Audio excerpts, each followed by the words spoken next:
Hello friends, welcome to my channel. Today we are going to start a series of network theory. Okay, and I will try my best to start this subject from the very basic so that it can be understandable to those students who are studying, who are starting or have to started their engineering now from electrical engineering branch. Okay, why? Why this subject?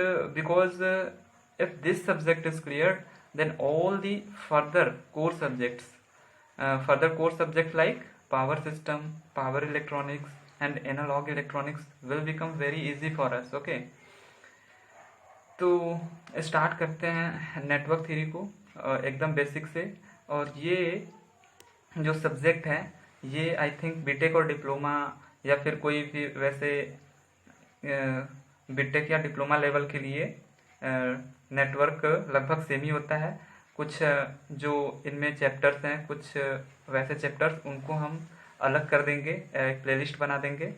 सो इसे हर कोई देख सकता है, चाहे वो diploma holder हो या फिर बीटेक होल्डर हो या फिर जो अभी इंजीनियरिंग स्टार्ट कर रहा हो, वो उनके लिए काफ़ी बेस्ट होता है नेटवर्क थ्योरी। नेटवर्क थ्योरी को स्टार्ट करना बेहद इम्पॉर्टेंट होता है।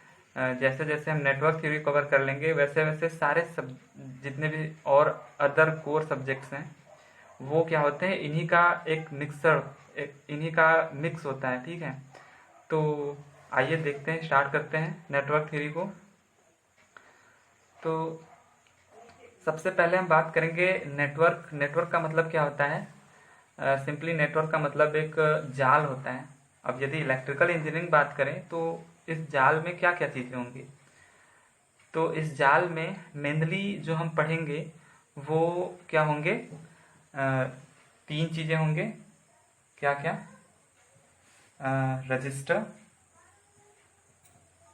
रजिस्टर, दूसरा इंडक्टर, तीसरा कैपेसिटर। अच्छा, ये तीन चीज़ें मोस्ट इम्पॉर्टेंट हैं पूरे नेटवर्क को समझने के लिए, तो वन बाय वन हम इसको भी देखेंगे। उससे पहले हम स्टार्ट करते हैं नेटवर्क थ्योरी की ओम्स लॉ से, बिकॉज ओम्स लॉ हर जगह पे यूज़ होगा। अच्छा, ओम्स लॉ को समझने के लिए हमें क्या क्या चीज़ें चाहिए?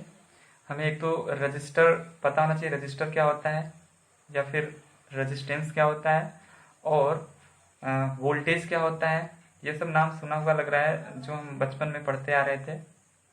वोल्टेज और एक करंट। बेसिकली क्या होता है कि पहले के ट्वेल्थ क्लासेस में फिजिक्स वगैरह में करंट इलेक्ट्रिसिटी नाम से चैप्टर्स होते थे हमारे 11th-12th में। तो वहाँ पे हम क्या पढ़ते थे, वोल्टेज और करंट के बारे में, और एम्पियर हमने सुना था। तो ये जो है बेसिक चीज़ें, इनका एक थोड़ा सा क्विक रिवीजन ले लेते हैं। आई थिंक सबको पता होगा, बट फिर भी उस ढंग से नहीं पता होगा कि क्या होता है बेसिकली। तो सबसे पहले यदि हम करंट की बात करें तो करंट को हम क्या बोलते हैं? करंट को जनरली क्या लोग बोल देते हैं? Flow of electrons, flow of electrons. अच्छा जी, फ्लो ऑफ इलेक्ट्रॉन्स, और वहीं पे क्या कुछ लोग बोल सकते हैं, या फिर फ्लो ऑफ चार्जेस। अब क्या सही है इसमें, फ्लो ऑफ चार्जेस या फ्लो ऑफ इलेक्ट्रॉन्स? वैसे फ्लो ऑफ चार्जेस नहीं होता, यह है कि rate of change of flow of charges.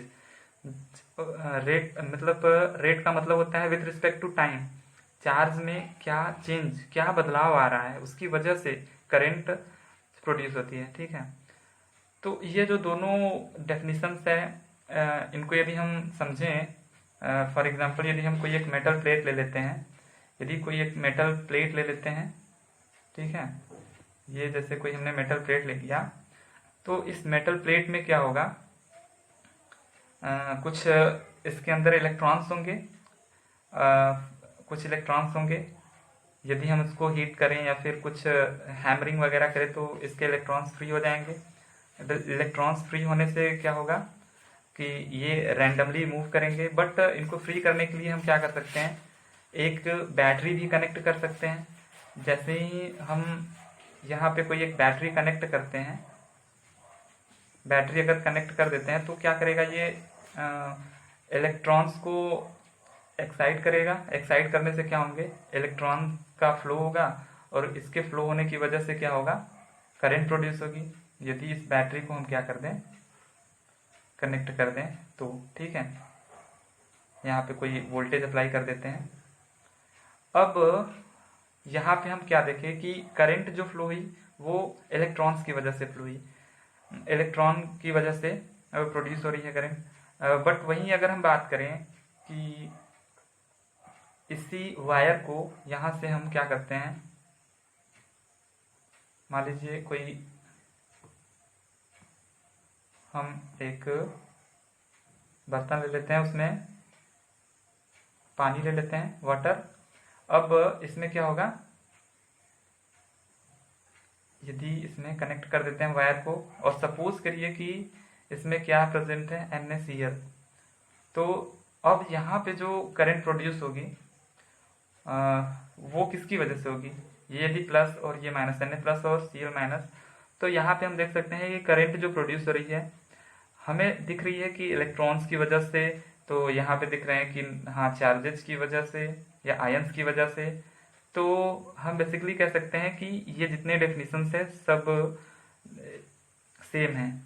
अगर हम एग्जैक्ट बोले तो बोल सकते हैं कि flow of charges, rate of change of flow of charges, तो उसमें सब कुछ आ जाएगा, आयंस आ जाएंगे, इलेक्ट्रॉन्स आ जाएंगे, ठीक है। क्योंकि इलेक्ट्रॉन्स के एक जगह से दूसरे जगह जाने पर ही क्या बनता है, हमारा चार्ज बनता है। यदि इलेक्ट्रॉन्स यहाँ पे हैं और इलेक्ट्रॉन्स अपने इस प्लेस को छोड़ के यहाँ पे यदि आ जाते हैं, तो जैसे ही यहाँ पे आते हैं तो उन्हीं की वजहों से क्या बनता है, चार्ज बनता है। जैसे कि हम बचपन में पढ़ते भी थे कि कोई कॉम्ब ले लेते थे और अपने सर पे क्या करते थे, उसको रब करते थे, और फिर जाके किसी कागज के टुकड़े को टच करते थे तो वो क्या कर लेता था, अट्रैक्ट कर लेता था। तो बेसिकली वहाँ पे क्या होता था कि जो इलेक्ट्रॉन्स होते थे वो क्या होते थे, हमारे बाल से रब होने के बाद क्या होते थे, वहाँ के इलेक्ट्रॉन्स अपना स्थान छोड़ करके कॉम्ब पे चले जाते थे।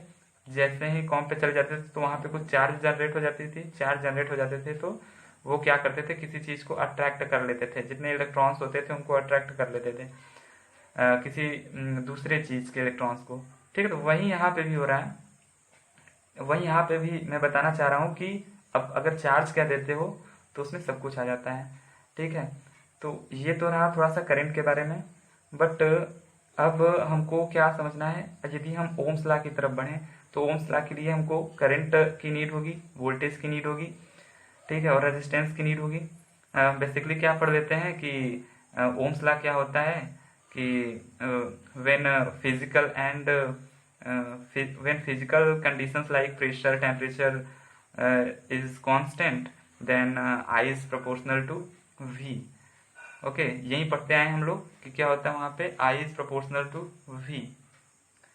बट थोड़ा हम इसको और डेप्थ में समझते हैं कि ये चीज़ आई कहाँ से है, क्या होता है बेसिकली ओम्स लॉ, ठीक है। तो अगेन हम यदि कोई एग्जाम्पल ले लेते हैं मेटल प्लेट का, जैसे ये हमारा, लेट अस सपोज दैट कि ये क्या है, हमारा एक मेटल प्लेट है,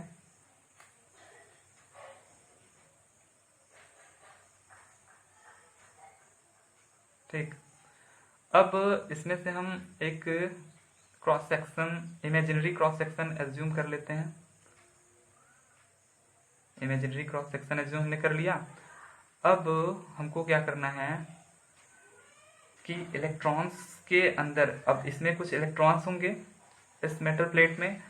अब वहाँ हमने क्या कर लिया, एक क्रॉस सेक्शन एज्यूम कर लिया, इमेजिनरी क्रॉस सेक्शन।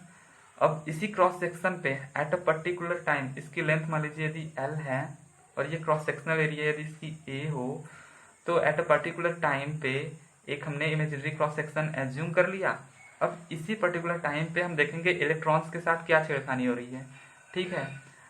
तो जैसे कि इसको यदि हम हैमरिंग करते हैं या फिर हीट करते हैं तो क्या होता है, करंट तो फ्लो हो नहीं जाता तुरंत। बेसिकली क्या होता है, वो एक फेज होता है, मान लीजिए एक पर्टिकुलर टाइम पे हम क्या कर लेते हैं, मान लेते हैं कि एक फेज ऐसा है जिसपे ये क्या है, रेस्ट में है। रेस्ट मतलब कि ये एक तरह से थर्मल इक्विलिब्रियम में है, ठीक है। थर्मल इक्विलिब्रियम का मतलब कि यदि इलेक्ट्रॉन्स जो हैं, कुछ इलेक्ट्रॉन्स इधर को जा रहे हैं, कुछ इलेक्ट्रॉन्स यदि इधर को जा रहे हैं, तो उतने ही इलेक्ट्रॉन्स क्या हो रहे हैं, इसी प्लेस से इधर को जा रहे हैं, ठीक है। लेट अस सपोज दैट कि 50 इलेक्ट्रॉन्स क्या हो रहे हैं, इधर जा रहे हैं, तो 50 ही इलेक्ट्रॉन्स क्या हो रहे हैं, इधर जा रहे हैं, ठीक है।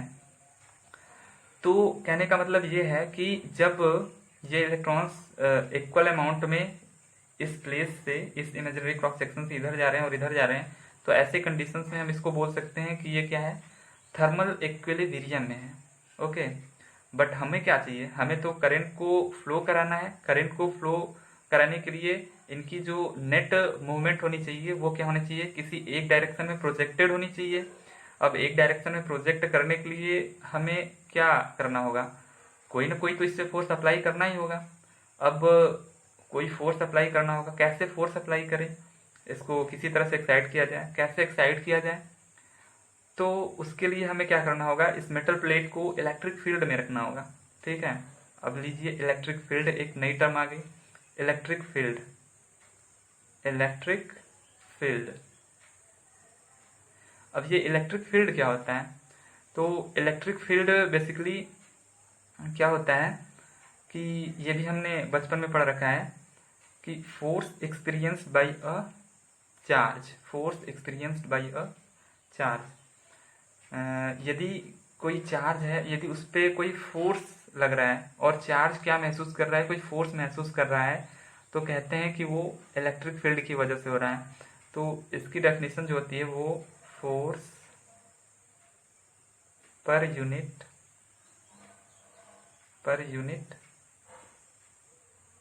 Charge, force per unit charge होती है, ठीक। इसको हम क्या करते हैं, ई से डिनोट करते हैं। अब इलेक्ट्रिक फील्ड एक वेक्टर क्वांटिटी है, इलेक्ट्रिक फील्ड वेक्टर क्वांटिटी है, इसलिए एरो ऊपर लगा दे रहे हैं, ठीक है। इलेक्ट्रिक फील्ड को हम ईएमएफटी में देखेंगे, एक और डेफिनेशन इसका होता है इलेक्ट्रिक फील्ड का, वो क्या होता है, potential per unit length. Potential per unit length, okay. अच्छा जी, अब सोचिए कि पोटेंशियल पर यूनिट लेंथ जो है वो क्या है, ई। चलिए हम यहाँ पे क्या है, वैसे मैग्नीट्यूड में इंटरेस्टेड है, और वैसे भी पोटेंशियल पर यूनिट लेंथ जो होता है वो मैग्नीट्यूड को बताता है, ठीक है। तो electric field is equals to क्या होता है, पोटेंशियल पर यूनिट लेंथ। अब सोचिए कि एक यूनिट लेंथ में हमको चाहिए, यहाँ पे क्या है, पोटेंशियल पर यूनिट लेंथ का मतलब कि v क्या है, एक यूनिट लेंथ। यदि हम बात करें कि एल यूनिट, यहाँ पे एल लेंथ के लिए क्या है, v, तो एक यूनिट लेंथ के लिए क्या हो जाएगा, ये v बाई एल। तो मैग्नीट्यूड ऑफ ई क्या हो जाएगा, magnitude of E v by L, potential per unit length, okay.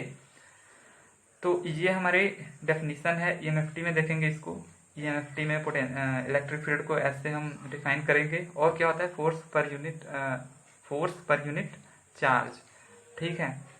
तो यहाँ से हमें क्या पता चला कि इलेक्ट्रिक फील्ड जो है, इलेक्ट्रिक फील्ड, सोचिए जब फोर्स जो है per unit, force per unit charge पे इलेक्ट्रिक फील्ड ई है, तो क्यू चार्ज पे कितना होगा, क्यू चार्ज पे कितना हो जाएगा, क्यू ई, क्यू का सीधे मल्टीप्लाई हो जाएगा, क्यू ई। अब क्यू इज इक्वल्स टू क्या होता है, क्यू इज इक्वल्स टू होता है एन ई, ओके। एन ये भी हमने फिजिक्स में पढ़ रखा है, where N is number of free electrons. N क्या होता था, number of free electrons, number of free electrons, okay. So अब हम यहाँ पे क्या लिख सकते हैं, force is equals to number of free electrons. हमने एक इलेक्ट्रॉन को अगर एग्ज्यूम करें, हम कोई एक इलेक्ट्रॉन के लिए एग्ज्यूम करें, ठीक है, एक इलेक्ट्रॉन के लिए, तो ये कितना हो जाएगा, ई, एन की जगह पे एक हो जाएगा, नंबर ऑफ फ्री इलेक्ट्रॉन्स यदि एक माने तो ये कितना हो जाएगा, ई इंटू ई, ठीक है। अब फोर्स इज इक्वल्स टू क्या होता है, मास इनटू एक्सेलरेशन। ठीक है, मास इनटू एक्सेलरेशन। किसका मास है, मास है इलेक्ट्रॉन का। ठीक है, इलेक्ट्रॉन का मास इनटू एक्सेलरेशन। और ये कितना है, ई इंटू ई। यहाँ से हमको क्या पता चल गया, एक्सेलरेशन। एक्सेलरेशन इक्वल्स टू कितना आया, E into E upon M E. ठीक है, अच्छा जी, एक्सेलरेशन हमको सॉरी ये थोड़ा कट हो गया है। एक्सेलरेशन, एक्सेलरेशन हमारा क्या आया, E into E upon M E. ठीक है, E into E upon M E. अब यदि हम बात करें कि एक्सेलरेशन टर्म आ रहा है, एक्सेलरेशन क्या होता है, सारी देखिए चीज़ें फिजिक्स की आती जा रही हैं। एक्सेलरेशन भी हमने पढ़ रखा था, कुछ पता नहीं क्या क्या पढ़ रखे थे वहाँ पे। तो हम भी हिंदी मीडियम में पढ़े हैं। ठीक है, पहले हिंदी मीडियम में पढ़ा था मैं, तो वहाँ पे कुछ डेफिनेशंस होती थी। बट यदि हम इसकी देसी लैंग्वेज में बताएं एक्सेलरेशन क्या होता है, तो जो डेफिनेशन थी वो भी सही है। बट एक्सेलरेशन का मतलब समझिए क्या होता है। एक्सेलरेशन का मतलब होता है पिकअप। कोई चीज़ कितना जल्दी पिकअप कर ले रही है अपने आप को। ठीक है, जैसे एग्जाम्पल ले, हम किसी बाइक का और किसी ट्रक का एग्जाम्पल ले। हम किसी यदि मान लीजिए बाइक और ट्रक का एग्जाम्पल लेते हैं, बाइक ट्रक का एग्जाम्पल है, तो किसका पिकअप अच्छा होता है। आप सबको पता होगा बाइक की पिकअप अच्छी होती है। यदि किसी एक से किन्हीं एक पॉइंट पे रख के बोला जाए कि आप दोनों में रेस होगा, तो बाइक 2 ही 3 सेकंड में क्या होगी, काफ़ी दूर निकल जाएगी। और ये स्टार्ट करने के बाद जस्ट दोनों को एक साथ चलाया जाए तो ये 2 सेकंड में काफ़ी आगे निकल जाएगी, 2-3 सेकंड में। जबकि ये भी अपने प्लेस से थोड़ा बहुत हो सकता है हिल डुल जाए, वही बहुत है। तो कहते हैं कि भाई इसका पिकअप काफ़ी अच्छा है, जल्दी पिकअप कर ले रही है। ठीक, या फिर कहते हैं कि इसकी जो एक्सेलरेटिंग पावर है वो क्या है, काफ़ी अच्छा है। तो एक्सेलरेट करने का क्या मतलब हो गया, पिकअप करना। तो वहीं अब इलेक्ट्रॉन्स के साथ कुछ ऐसा हो रहा होगा। ठीक है, तो अब इलेक्ट्रॉन्स के साथ ऐसा क्या हो रहा है, इलेक्ट्रॉन के साथ ऐसा क्या हो रहा है, इलेक्ट्रॉन्स जो इसमें प्रेजेंट हैं इस मेटल प्लेट में, उनमें भी कुछ इसी तरीके का एक्सेलरेशन हो रहा है। ठीक है, जब हम यहाँ पे इलेक्ट्रिक फील्ड अप्लाई कर रहे हैं, तो यहाँ पे मान सपोज करिए पॉजिटिव और ये नेगेटिव, ये हायर पोटेंशियल और ये लोअर पोटेंशियल है। तो इलेक्ट्रिक फील्ड ऑलवेज क्या होती है, हायर टू लोअर पोटेंशियल की तरफ होती है। ठीक है, always higher to lower potential की तरफ। अब इसकी वजह से क्या हो रहा होगा, इनके अंदर थोड़ा उथल पुथल मच रही होगी, ये एक्सेलरेट कर रहे होंगे। अब इलेक्ट्रिक फील्ड यदि इधर को लग रहा है तो ये जो फोर्स लगाएगा वो क्या करेगा, फोर्स इसको इधर को टेंड करेगा। ये भी हम फिजिक्स में पढ़ चुके थे, एक रूल होता था। ठीक है, तो ये क्या करेगा, इसको एक डायरेक्शन में क्या करेगा, टेंड करेगा। अब जो इलेक्ट्रॉन्स पहले से ही इधर को जा रहे थे उनके लिए तो ठीक है, जो इधर जा रहे थे उनको क्या करेगा, ये या तो रोकेगा कि आप उधर मत जाओ, या तो फिर कुछ इलेक्ट्रॉन्स को क्या करेगा, इधर को टेंड कर देगा। मीन्स हमें क्या चाहिए, कुछ ना कुछ अमाउंट में इलेक्ट्रॉन्स को एक नेट मूवमेंट इधर दिखाना है, जो उनका प्रोजेक्टेड मोशन है, तभी करंट फ्लो हो पाएगा। यदि ये रेस्ट में रहे, सेम नंबर ऑफ इलेक्ट्रॉन्स इधर जा रहे हैं, सेम नंबर ऑफ इलेक्ट्रॉन्स यदि इधर जा रहे हैं, तो इनमें करंट फ्लो नहीं होगा। ठीक है, तो अब जो इलेक्ट्रॉन्स हैं इनके अंदर यदि हम बात करें तो पहले क्या हो रहा था, एक रैंडमली कोई मोशन हो रहा था। ठीक है, ऐसे ऐसे। बट जैसे ही हम इस पे इलेक्ट्रिक फील्ड अप्लाई करेंगे, इनका जो मोशन है वो कैसा हो जाएगा, वो समथिंग लाइक कि एक ही थोड़ा अभी भी ये रैंडमली मूव करेगा, लेकिन कुछ एक डायरेक्शन में हो जाएगा। ठीक है, ऐसे। अब ऐसा क्यों हो रहा है, ये क्यों रैंडमली मूव कर रहे हैं, क्यों इधर उधर जा रहे हैं, बिकॉज कि ये इलेक्ट्रॉन्स जो हैं वो मटेरियल के अंदर कुछ है जिससे क्या हो रहा है, कोलाइड हो रहे हैं। ठीक है, हाँ, लेकिन ये बात हम नहीं कह सकते कि इलेक्ट्रॉन इलेक्ट्रॉन के साथ कोलाइड होके इधर उधर हो रहा है। अब इलेक्ट्रॉन क्यों इलेक्ट्रॉन कोलाइड नहीं हो सकता? बिकॉज इलेक्ट्रॉन के पास तो सेम चार्ज है। ये क्वेश्चन तो उठ ही सकता है, इलेक्ट्रॉन के पास सेम चार्ज है तो किससे कोलाइड तो हो नहीं सकता इलेक्ट्रॉन इलेक्ट्रॉन से। सो बट हम एज्यूम कर रहे हैं कि कुछ और भी ऐसे इसमें मटेरियल्स होते हैं या फिर कुछ इनके बॉन्ड होते हैं, उनसे ये क्या हो रहा है, टक्कर खा के इधर उधर मूव कर रहा है। हाँ, ये हो सकता है कि इलेक्ट्रॉन जब इलेक्ट्रॉन के पास जा रहा हो तो स्कैटर हो जा रहा होगा वहां से, ठीक है, बट स्कैटरिंग और कोलिजन में बहुत बड़ा डिफरेंस है। तो ये क्या कर रहे हैं, यहाँ पे रेंडमली मूव कर रहे थे, बट जैसे हमने इलेक्ट्रिक फील्ड अप्लाई किया वो क्या हुए, एक डायरेक्शन की तरफ उनका मोशन हो गया, ठीक है, बट अभी भी थोड़ा जिगजैग पाथ बनाते हुए ये जा रहा है। अब हमने फिजिक्स में फिर से पढ़ रखा है, बार बार फिजिक्स आ रहा है, तो फिजिक्स थोड़ा बहुत इसमें फिजिक्स के जो चीज़ें हैं वो मैं जल्दी जल्दी रिवाइज करा दे रहा हूँ। कि हमने ये पढ़ा था कि जब भी कोई बॉडी किसी दूसरे बॉडी से कोलाइड करती है तो क्या होता है कि कोलाइड करते ही अपनी वो जो एनर्जी होती है वो लूज कर देती है। जैसे यहाँ पे एक इलेक्ट्रॉन था, अब ये इलेक्ट्रॉन जैसे ही यहाँ पे आएगा, इस बॉडी को टक्कर मारेगा तो अपनी एनर्जी क्या करेगा, लूज कर देगा, और एनर्जी लूज करते ही क्या हो जाएगा, इसकी जो वेलोसिटी होगी वो क्या हो जाएगी, जीरो।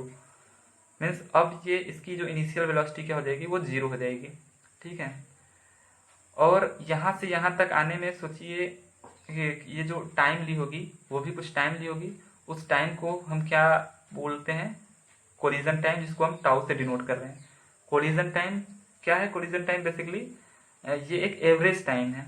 एवरेज टाइम मतलब कि successive collision time between two successive collision, ठीक है। यहाँ से यहाँ, यहाँ से यहाँ, मान लीजिए यहाँ से यहाँ यदि जाता है, यहाँ पे एक कोलिजन किया, यहाँ पे इसकी इनिशियल वेलोसिटी जीरो हुई, फिर जैसे ही अब यहाँ पे जा रहा है, ठीक है, फिर से कोलिजन होगा, तो एक कोलिजन और दूसरा कोलिजन, तो time between two successive collision, इसको हम क्या बोल देंगे, कोलिजन टाइम टाउ, ठीक है। तो अब हमें इस कोलिजन टाइम को हम क्या बोल रहे हैं, एवरेज टाइम, ठीक है, क्योंकि ये टाइम के साथ वेरी कर रहा है तो हमें क्या करना है, एवरेज फाइंड करना है। और ये देखिए कि ये जो पाथ है जिगजैग, उसको हमको ऐसा नहीं है कि सिंपली जैसे जिगजैग है वैसे ही, हमको किसी एक प्रोजेक्टेड, मैंने बोला था ना प्रोजेक्टेड हमको फ्लो चाहिए, कि किसी एक डायरेक्शन में प्रोजेक्टेड हो। लेट अस सपोज दैट कि ये एक्स डायरेक्शन में क्या हो जा रही हो, एक्स कैप डायरेक्शन में हम इसे शो कर रहे हैं, तो किसी एक डायरेक्शन में ये क्या हो रही है, फ्लो हो रही है। अब इनिशियल वेलोसिटी इसकी यहाँ पे जीरो है, तो हमको क्या करना है कि इसकी फाइनल वेलोसिटी देखनी है, क्योंकि हमें क्या चाहिए, एवरेज चाहिए, ठीक है। तो फाइनल वेलोसिटी कितनी हो जाएगी, फाइनल वेलोसिटी की यदि हम बात करें एक्स कैप डायरेक्शन में, तो you x plus A T. अच्छा जी, अब ये जो वी एक्स हमने लिखा है, वी एक्स, यू एक्स तो जीरो हो गया, प्लस ए एक्सीलरेशन है, ये एक्सीलरेशन, एक्सीलरेशन क्या होता है हमारा, एक्सीलरेशन अभी अभी हमने निकाला है यहाँ पे, acceleration E into E upon M E into tau, ठीक है, ये रहा हमारा एक्सीलरेशन, ठीक है। तो ये टोटल हमारी क्या आ गई, वेलोसिटी, फाइनल वेलोसिटी भी हमारी आ गई, इनिशियल वेलोसिटी भी आ गई, initial velocity zero, final velocity ये आ गई। अब हमको क्या चाहिए, ये जो वेलोसिटी है वो भी क्या हो रही है, टाइम के साथ थोड़ा चेंज हो रही है, इस वजह से हमको क्या करना होगा, एक एवरेज वेलोसिटी इसके लिए फाइंड करना होगा, ठीक है, क्योंकि हमें एवरेज निकाल के चलना है। अब एवरेज वेलोसिटी कैसे निकालें, ये जो वेलोसिटी है वो भी क्या हो रही है, चेंज हो रही है टाइम के साथ। देखिए पहले क्या थी, जीरो थी, पहले तो जीरो थी, लेकिन फाइनली क्या हो गई, इतनी हो गई। तो पहले जीरो थी, at T equals to zero पे ये क्या है, जीरो, बट टाइम के साथ साथ जैसे टाउ पे पहुंचा ये कोलिजन टाइम जिसको बोल रहे थे हम, टाउ पे ये क्या हो जा रही है, टाउ पे ये कुछ अमाउंट गेन कर ले रही है, कितना, E into E upon M E into tau, इतना हो जा रहा है, ठीक है। तो अब हम एवरेज, हमको एवरेज निकालना है इसका। तो एवरेज निकालने के लिए हमको क्या करना होता है, सिंपली यदि कोई दो नंबर है सपोज करिए, तो दो नंबर को क्या करते हैं, दो नंबर को ऐड करके डिवाइडिंग बाई टू कर देते हैं, तो क्या होता है, एवरेज पता चल जाता है, ठीक है। तो अब वैसे ही हम चाहे तो यहाँ भी एवरेज फाइंड कर सकते थे, सिंपली क्या करना था हमको, एवरेज फाइंड करने के लिए इनिशियल प्लस फाइनल बाई 2 कर देना था।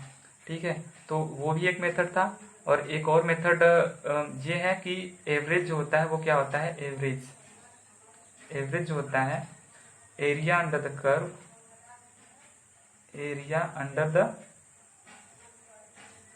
Curve upon time period. ठीक है, टाइम पीरियड ये भी हम सीखेंगे आगे। तो यहाँ पे यदि हम बात करें कि एरिया कितना है, तो एरिया की यदि हम बात करें,